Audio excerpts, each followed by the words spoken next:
I'm Sophie in Nairobi, and we welcome our viewers in Kenya and around the globe.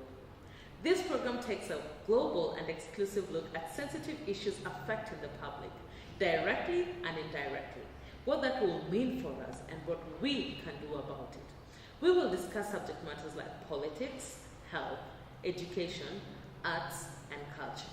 Let us dive right in by taking a look at major stories around the world. Sarif Takar is the first Miss England finalist to wear a hijab while competing for the coveted beauty crown. The 20-year-old law student, Muslim model, holds the title Miss Huddersfield but is still hopeful to take the top national spot at the finals. While previous Muslim competitors have chosen to wear headscarves, Iftikhar will be the first finalist to do so. Moving forward, Governor Mike Sonko airlifts former boxing queen Conjestina Achieng from Siaya for treatment and rehabilitation. Sema mambo. Tuko poa. Tuko sawa sana. He came to her rescue after a video depicting her current state went viral on social media. Once the pride of Kenya and famed for battling in the ring with Laila Ali, Muhammad Ali's daughter, the boxing queen was diagnosed with a mental illness and was admitted in Mathare Hospital in 2012. Democrat Ilan Omar has become one of the first Muslim women elected to Congress. Former Somali refugee who migrated to the United States as a teenager won the elections in Minnesota 5th Congressional District. Omar, who's 36, is the first Somali-American Muslim to be elected in Minnesota legislature or any elected office in the United States. This is despite the Islamophobic attacks she faced during her campaign. Women and people of color are still underrepresented in Congress. However, in 2018, 146 women have won the Democratic primaries. Ilan Omar's case being more sensitive. She faced Islamophobic attacks during her campaign from outside conservative media outlets. They baselessly claim she has ties to terrorists. Those attacks did not have any sway in the elections because she clinched the seat. In Kenya, however, women seem to be singing a different tune. The 2/3 gender bill in parliament seemed to be the white elephant in the room. The gender bill, which seeks to amend the constitution to provide nomination seats for women to bridge the gap in parliament.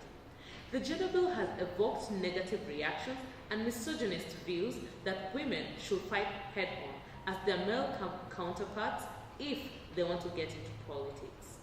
Propaganda and fears have dented the bill, not just from the citizens, but also the members of parliament.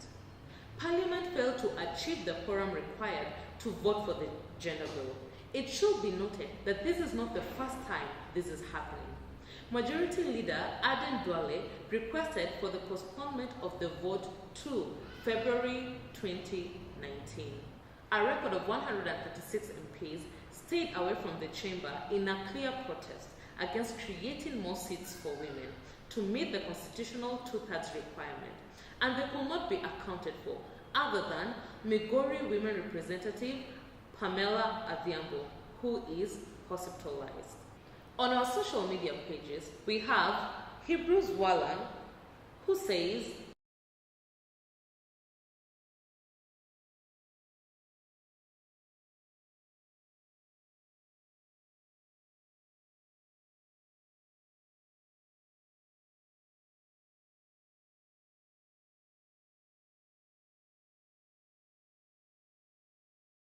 we also have 16 Craft, who says,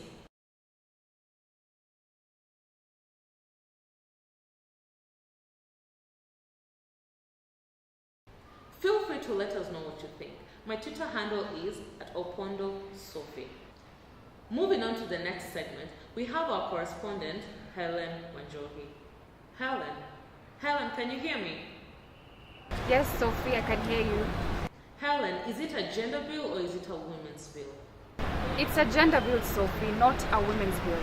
Because the tables might turn and the bill might favor the men too. Helen, are we our own enemies? The confusion that is arising is people think that the seats will just be handed over to women with no order, just by the mere fact that they are women. Well, that is far from the case. There are clear guidelines and stipulations being put into place to ensure the bill is not misused. If it was not from the nomination bill, we wouldn't have seen or even encountered formidable women like Honorable Millie Odhiambo. We have Mrs. Grace Bridgewaters, who works at social services in the United Kingdom in Wales. Regarding very seriously in the UK. So the mandate of child protection and child safeguarding is given to the local authority. So the local authority then puts in place the local safeguarding board, which has, so the local safeguarding board, and the local safeguarding board is the body that is governed to look at the child protection issues in different local authorities. So basically that's it. And part of my job, mainly now I'm more in management, but when I used to call myself a foot soldier, basically it would be doing duty work. We'll be getting referrals from the community, we're getting referrals from schools, from the hospitals, in case a child has been hurt in a way that we don't quite understand.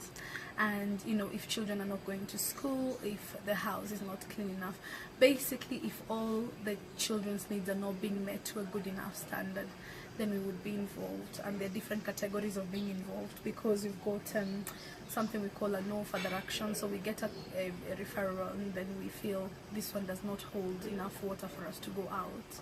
Then there is another category called the CASP. Nowadays is child and the child and supports, the CASP is child and support plan, so that's the CASP. And mainly that is a voluntary plan where families can engage with you so that you can enable them to achieve best outcome in terms of how they meet their children's needs. So by this point we're looking about the other extra support we can put in place.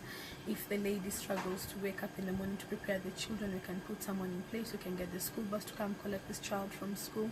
We can get practical support for volunteers who come in and help to clean the house. We can get mental health support if mom or dad is struggling with their mental health, and this kind of things. But this is a voluntary sort of engagement. However, we do let people know that if we have significant concerns in the way that they are engaging with us and they refuse to engage with us, for example, then we would have grounds to take the case to child protection. So child protection is the next other stage, that we are so concerned about what is happening to the children, and we feel that the family are not really working and engaging genuinely with us. So as a social worker, you'd put in a referral, you speak to your line manager, you put in a referral, and then the child protection chair will accept the referral. Then we'll have a child protection conference. Was established in late 2015 and became active after registration in 2016 October. It was established to realize a healthy and empowered society. We're working basically to support the disadvantaged people in the society, women, children, and young people. Integral part of the society, and they are the society. If you look keenly at the women, they are the caretakers of the families, and the places where women take control of the families are those places that are sustainable and empowered. So we are giving much more efforts to women because they are with the children all the time, and if you empower a woman, you are going to empower the family and you are going to empower the society. So we believe that for the programs to be sustainable in a way that we are not able to rely on more donors, we are empowering women on social entrepreneurship and agribusiness. One on agribusiness to ensure that the children, orphans in the communities have food. Also to ensure that women are able to take care of themselves and their produce they are able to sell it. And we also empowering women in line of social entrepreneurship by enabling them, supporting them to have ideas, business ideas, and supporting them so that they can support each other in rotation in a way that the money or the effort placed on the program becomes sustainable. All the income that they get, all the output that comes out of the projects that we're supporting women, 20% goes to the support of the children orphan within the communities where they are coming from, and 10% goes to the elderly women who cannot support themselves. So we understand the role of men, but we believe that when we empower a woman, the children are secure, and the husbands of those women are secure, and the community is secure. Yes. Moving. We are receiving feedback from various places. I cannot read them all, but I will sample out a few. On social media, we have Henrik Mugabo, who says,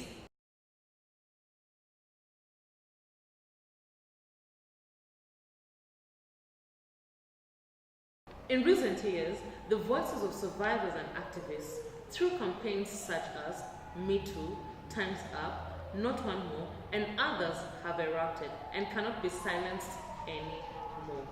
Advocates and lobbyists understand that while the names and context may differ across geographic locations, women and girls everywhere are experiencing extensive abuse, and their stories need to be brought to light. Our 2010 Constitution clearly states that our 2010 Kenyan Constitution clearly states that no more than 2/3 of any elected or appointed body can be of the same gender. It should be noted, women hold 22% of seats in the country's lower house of parliament and 31% in the upper house. It is not news that women in politics globally have to work twice as hard, face a barrage of challenges, including but not entirely physical and sexual violence, lack of money to fund their campaigns. Quotas help create a more level playing field and ensure their voices as women is heard.